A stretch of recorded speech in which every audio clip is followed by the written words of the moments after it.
Selamat pagi.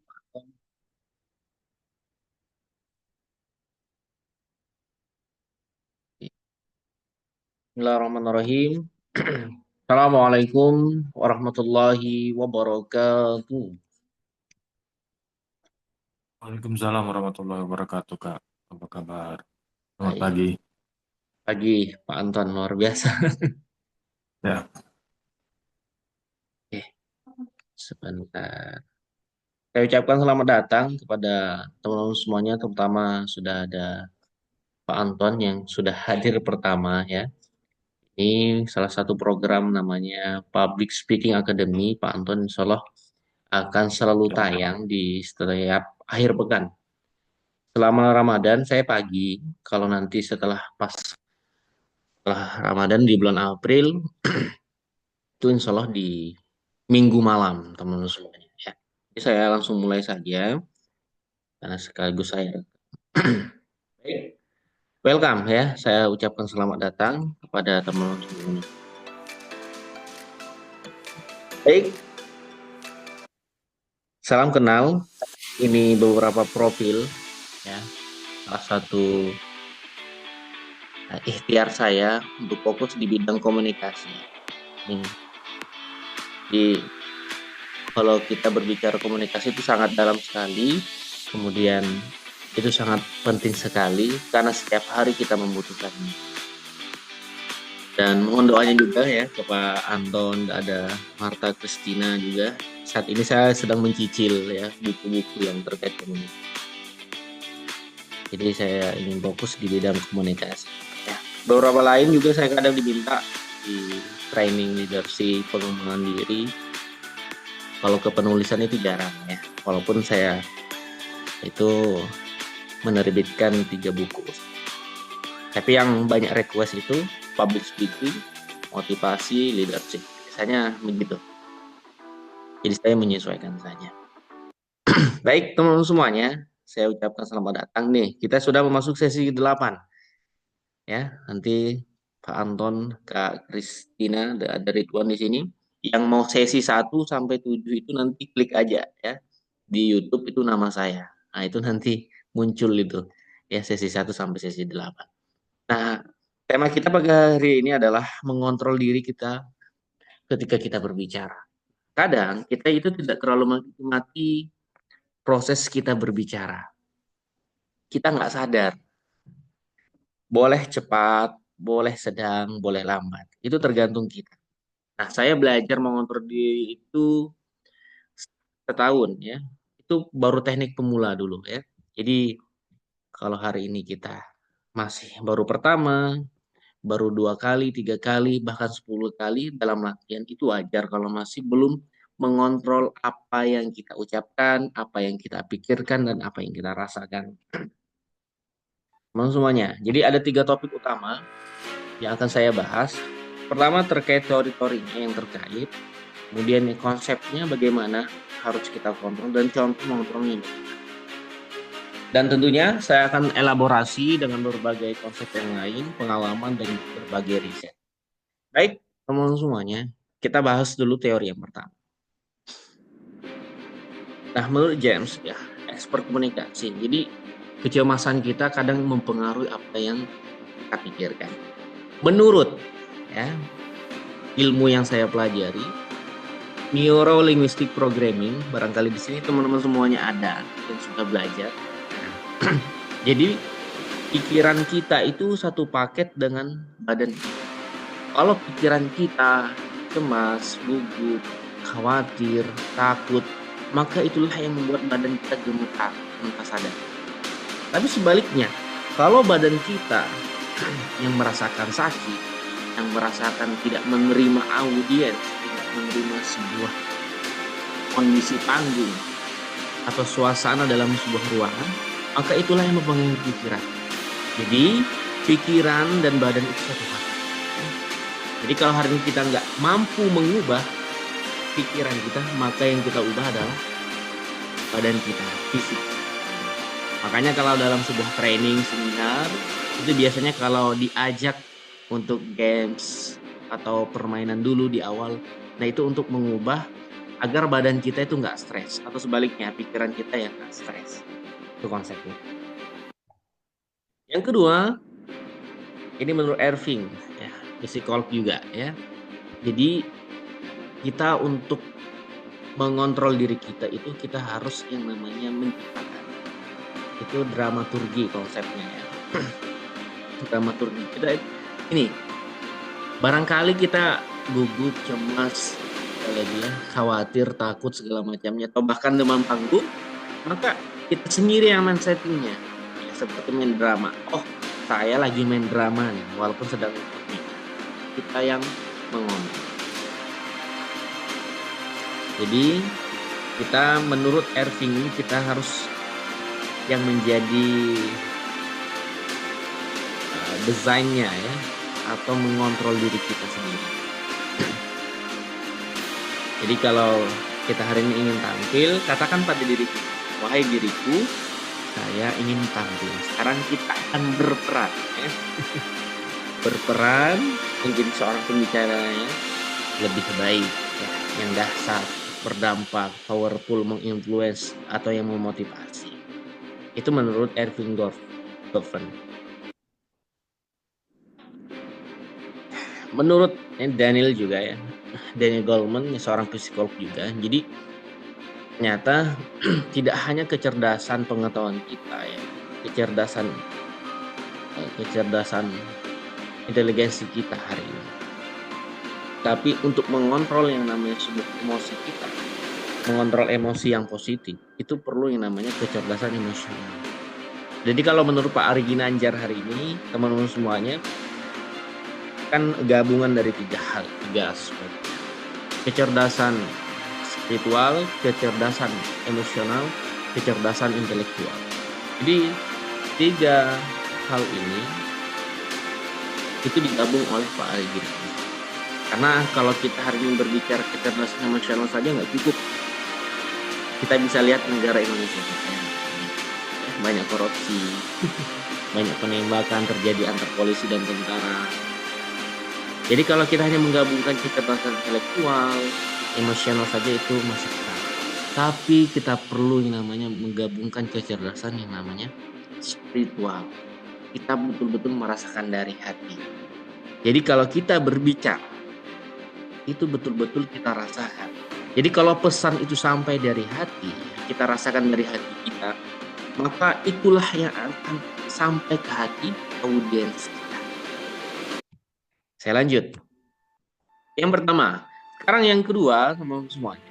Bagaimana konsepnya? Kita akan bahas konsep. Yang pertama, kita perlu namanya persiapan. Gak mungkin teman-teman semuanya. Di sini ada Pak Anton, ada Kak Marta, ada Kak Mawada, ada Kak Ridwan. Kalau kita mau berangkat ke satu kota, kira-kira apa saja yang kita siapkan? Setidaknya mobil atau motor. Kalau pesawat berarti tiket pesawat, baju kita, pakaian kita, apakah di sana nanti pakai sabun apa, sudah kita siapkan atau bahkan kita beli di sana atau kita list sedianya. Jadi teman-teman semuanya, komunikasi, public speaking itu juga perlu persiapan. Pertama, persiapan pikiran kita. Yang kedua, materi, kemudian penampilan. Ini sangat penting sekali. Singkatannya adalah PMP. Jadi, teman-teman semuanya, siapkan pikiran kita. Katakan pada diri kita, wahai diriku, hari ini ya, saya akan mencoba mempersiapkan pikiran saya. Wahai pikiran, ya, coba kita lebih tenang lagi untuk menghadapi masa-masa latihan untuk tampil di kemudian hari. Katakan itu. Kalau sudah oke pikirannya, katakan lagi, wahai pikiran, kalau ada yang salah selama latihan, itu wajar. Karena ini adalah proses. Kalau sudah persiapkan pikirannya, sudah siapkan materinya, saja yang kita sampaikan, kemudian barulah ke penampilan kita. Baik dari baju kita, outfit kita, atau mau pakai jas apa, celana apa, sepatu apa, itu tergantung apa yang mau kita siapkan. Nah, relaksasi. Di sesi 5, 6, 7 itu sudah saya bahas relaksasi. Simpelnya begini teman-teman semuanya. Relaksasi itu banyak sekali ya yang bisa kita lakukan. Kalau dalam Islam itu ada yang berzikir ya. Silahkan ya. Coba kalau sebagai kita umat yang beragama, kalau sudah ketemu Sang Maha Pencipta, itu bawaannya lebih tenang lagi. Ya. Agama apapun, saya meyakini kalau kita bertemu dengan Tuhan kita, pergi di tempat ibadah kita, itu pasti bawaannya tenang. Baik dalam proses menuju tempat ibadahnya, maupun tempat kita lagi sedang ibadahnya, maupun setelah ibadahnya itu kita lebih tenang lagi. Kenapa? Karena kita itu dekat dengan Tuhan. Itu yang pertama. Yang kedua, relaksasi bisa dari hidung, ya. Tahan, hembuskan. Ini dari teknik pernapasan. Namanya breathing dalam public speaking. Konsepnya ada 4-4-4 boleh. Ada 4-7-4. Ada juga 7-4-11. Intinya untuk ukuran berapa detiknya itu bebas. Ya, tidak ada yang menstandarisasi. Saya kasih contoh dari hidungnya, teman-teman semuanya. Tahan, hembuskan. Yang mengembung itu perut ya, dadanya mengangkat. Dari hidung saja, tahan. Nah, relaksasi, kalau saya selalu lakukan setiap pagi. Kalau saya berangkat ke satu masjid, itu saya selalu relaksasi. Nah, itu. Jadi kita relaksasi tidak harus ketika mau tampil, tapi bisa dilakukan setiap hari. Ada lagi nggak relaksasi yang lain? Ada banyak. Ada yang namanya apa? Yoga, bersemedi, tenang, bersatu dengan alam lah bahasanya ya. Atau sambil jogging, ya menikmati suasana pagi. Itu lebih powerful lagi teman-teman semuanya. Dan ini salah satu konsepnya namanya mindfulness. Kalau teman-teman semuanya ada belajar namanya teknik mindfulness, berarti sudah bisa diterapkan. Yang belum belajar teknik mindfulness, silahkan buka di Google, itu sangat banyak sekali. Jadi relaksasi adalah sebuah ketenangan. Karena sebuah ungkapan teman-teman semuanya, pelaut yang ulung itu bukan karena perahunya yang besar, bukan karena kapalnya yang besar, tapi karena ketenangan. Yes. Yes, teman-teman semuanya. Kalau kita sedang berbicara, kita fokus itu sama pesan, bukan sama audiens. Audiens itu wajar, teman-teman semuanya, akan melihat kita. Karena kita ini adalah artisnya. Karena kita ini adalah seorang pembicara yang ditunggu-tunggu. Apa pesan yang akan kita sampaikan? Itu yang ditunggu oleh orang audiens. Jadi kita fokus itu pada pesan. Next, teman-teman sudah di level 3, 4, dan seterusnya. Kalau teman-teman sudah menjadi seorang pembicara yang profesional, jam terbangnya sudah banyak, teman-teman bukan lagi fokus pada pesan, fokus sama audiens. Yes, karena ini konsepnya pemula, boleh fokus dulu sama pesan kita. Terakhir, yang mengontrol itu adalah kita sendiri. Ibarat kita naik mobil atau naik motor, yang punya kendali itu adalah kita sendiri. Jadi kecepatan kita berbicara tinggi, rendah, sedang, atau semakin volumenya semakin berisi ya, atau kita repetisi, ya, maka itu kita semua yang mengendalikan. Makanya tadi fokus pada teknik relaksasi, konsep relaksasi itu adalah kita itu namanya mindfulness. Hadir penuh, sadar utuh. Nah, kalau kita menjadi pembicara, maka kita betul-betul berikan dari hati. Sampaikan dari pikiran. Sampaikan dari pengalaman kita. Itu lebih menyentuh. Karena kita betul memberikan dari hati kita. Jadi, kalau kita punya kendaraan, poin yang keempat adalah kita sendirilah yang mengontrol. Yes.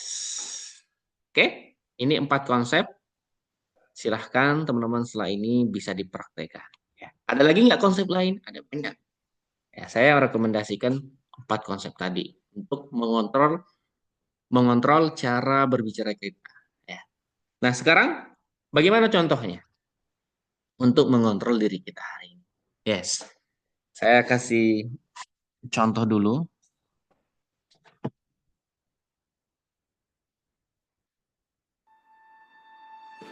Teman-teman semuanya, kalau kita ingin mengontrol diri itu, salah satu teknik yang sudah saya lakukan itu bisa di depan cermin. Banyak para trainer, para motivator, para coach itu selalu mengatakan di depan cermin. Nah, cuma depan cermin itu teman-teman semuanya, apa sih yang kita lakukan? Contohnya begini teman-teman semuanya. Jadi depan cermin itu kita, nah ini nggak ada cermin jadi karena zoom. Nah boleh kita gerakkan tangan kita seperti ini, pelan-pelan saja. 1, 2, 3, 4, 5. 1, 2, 3, 4, 5. Itu pelan-pelan setiap hari. Jadi kalau teman-teman semuanya habis dandan mau berangkat itu, ya boleh tuh latihan dulu tangan-tangannya. Nanti ada di bulan depan kita akan bahas lebih dalam lagi ya, teknik bagaimana kita harus menggerakkan tangan. Kita hari ini temanya masih di mengontrol diri. Teman-teman semuanya, kita akan masuk. Jadi contoh untuk mengontrol diri kita agar lebih tenang lagi itu adalah menggunakan teknik outline. Untuk pemula, saya cari kertas dulu. Nah, boleh pakai kertas ya. Pernah lihat MC? Nah, MC itu kan ada 3 jenis. MC formal, MC non formal, dan MC semi formal. Semuanya pasti memegang kertas. Dia melihat poin demi poin. Nah, itu.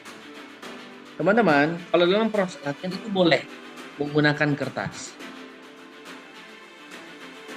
Yang kita kuasai dulu adalah bagian openingnya. Opening itu sangat banyak. Simpelnya menggunakan rumus TAPI. Salam, apresiasi, perkenalan diri, dan interaksi. Sebelumnya saya pernah bahas. Next, kita akan bahas teknik opening. Ya. Lanjut, teman-teman, sadar dan catat. Setelah kita latihan ya, di dalam rumah kita, dengan coach kita, dengan para trainer kita, dengan guru kita, para mentor kita, maka kita sadari, oh, saya kurangnya di bagian teknik berbicara, terlalu cepat. Next, saya akan latih lebih pelan lagi. Itu sangat penting sekali, teman-teman. Dan yang ketiga, nah berlatih spontan. Bagaimana kita berlatih spontan? Nih, saya kasih lebih mudah lagi, teman-teman bisa praktekkan. Di sini standby nggak teman-teman semuanya? Halo? Nah, saya minta, atau semuanya boleh, tulis satu kata. Saya tunggu dalam 10 detik. Tulis satu kata bebas. Saya kasih contoh teknik yang spontan. Ya. Tulis satu kata apapun itu. Saya tunggu 10 detik. Ya. 10, 9, 8, satu kata saja. 7, 6, 5, 4, 3, 2, 1. Oke. Hai dan ngantuk. Oke, terima kasih ya. Sekarang saya coba olah dan elaborasi kata ngantuk. Baik teman-teman semuanya, ngantuk itu adalah hal yang wajar kita rasakan. Karena kita kekenyangan, karena kita terlalu capek, karena kita begadang, karena kita sudah terlalu full aktivitas kita hari ini. Jadi ngantuk itu, kalau sudah ngantuk ya tidur, istirahat. Next, kita bisa belajar lagi. Satu kata, hai. Oke, kita mulai. Baik teman-teman semuanya, kata hai ini bisa kita gunakan dalam interaksi dalam sehari-hari. Ketemu orang baru boleh kita sapa, hai. Siapa namamu? Hai saudaraku, hai ibundaku, hai ayahku, hai kekasihku. Nah, jadi kata hai ini boleh kita ucapkan kapanpun, asal ada teman bicara. Yes, itu tekniknya. Teknik lain, kalau teman-teman dalam sebuah perjalanan melihat tulisan yang ada di spanduk, nah itu dibaca. Baca ulang-ulang. Misalnya pelantikan gubernur Kalimantan Timur ya, periode 2025 sampai 2030. Temanya meningkatkan inovasi dan karya anak bangsa. Samarinda 25 Maret 2025. Itu dibaca ulang tapi menggunakan teknik dan nada yang berbeda. Pelantikan gubernur Kalimantan Timur. Jadi teknik-teknik seperti itu teman-teman semuanya bisa teman-teman. Itu namanya teknik spontan. Jadi teman-teman semuanya ada 3 contoh mengontrol diri yang teman-teman bisa lakukan. Teknik lain sangat banyak, tapi 3 hal ini yang saya rekomendasikan untuk seorang pemula. Apa saja? Yang pertama, gunakan teknik outline, menggunakan catatan. Yang kedua, kita harus sadari kesalahan kita. Dan yang ketiga adalah kita belajar berlatih. Teman-teman semuanya, ini beberapa profil saya dan beberapa yang saya sempat lampirkan ya. Yang lainnya masih ada beberapa event yang belum saya rekam. Ya. Ini mengisi sebuah seminar motivasi dan ini bersama mahasiswa juga, full 1 hari mendampingi mereka leadership ya. Bersama anak SMP, ini sangat menarik teman-teman semuanya. Diundang jam 5, menyampaikan materi harus jam 7. Itu luar biasa. Materinya harus on the spot. Ya kita nggak sempat lagi buka Google, nggak sempat lagi menganalisis audiens, nggak sempat lagi siapkan PowerPoint. Nah ini materinya on the spot. Kalau teman-teman semuanya mau expand lebih seperti ini, maka syarat pertama harus ada jam terbang. Syarat kedua dan selanjutnya, next saya akan kasih tahu teman-teman semuanya. Ini luar biasa. Ini awal tahun, tanggal 4 Januari, mengisi sebuah seminar motivasi sama guru-guru. Jadi berbicara ini tidak mudah teman semuanya, tapi kalau kita sudah betul-betul terbiasa dengan apa yang kita sampaikan akan lebih mudah. Baik teman semuanya, maka di akhir saya izin memberikan sebuah quotes. Berbicara itu penuh dengan makna, tapi pasti. Jadi kalau hari ini kita berbicara itu harus yakin apa yang kita katakan. Apa yang kita ungkapkan dari hati kita, itu kalau sudah kita katakan, maka kita praktekkan.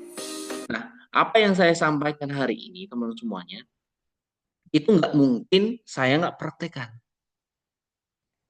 Itu sudah saya lakukan dan saya sudah alami. Membuat catatan, praktek bulan menguasai opening, bulan kedua menguasai membuat konten, bulan ketiga menguasai teknik closing. Ada banyak teknik closing. Jadi kita belajarnya secara teman-teman semuanya. Ini profil saya, teman-teman mau akses Instagram, YouTube, TikTok silahkan. Maupun di tulisan, saya juga ada membuat tulisan.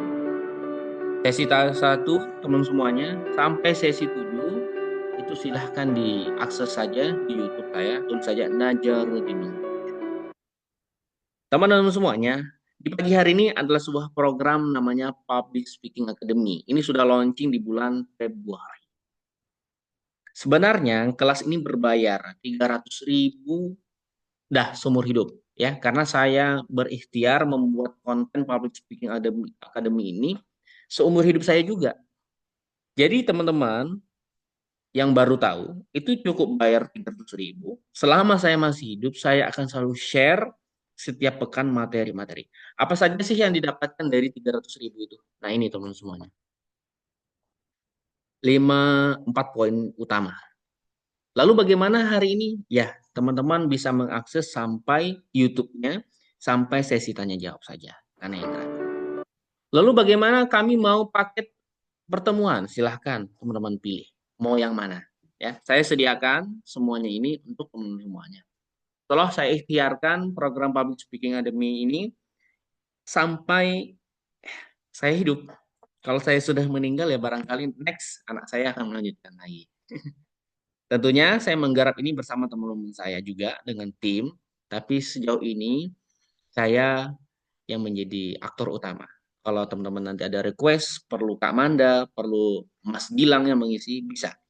Jadi selama teman-teman semuanya mau belajar bersama-sama, silahkan teman-teman semuanya. Jadi itu informasi dari saya, teman-teman semuanya. Kami sediakan awalnya paket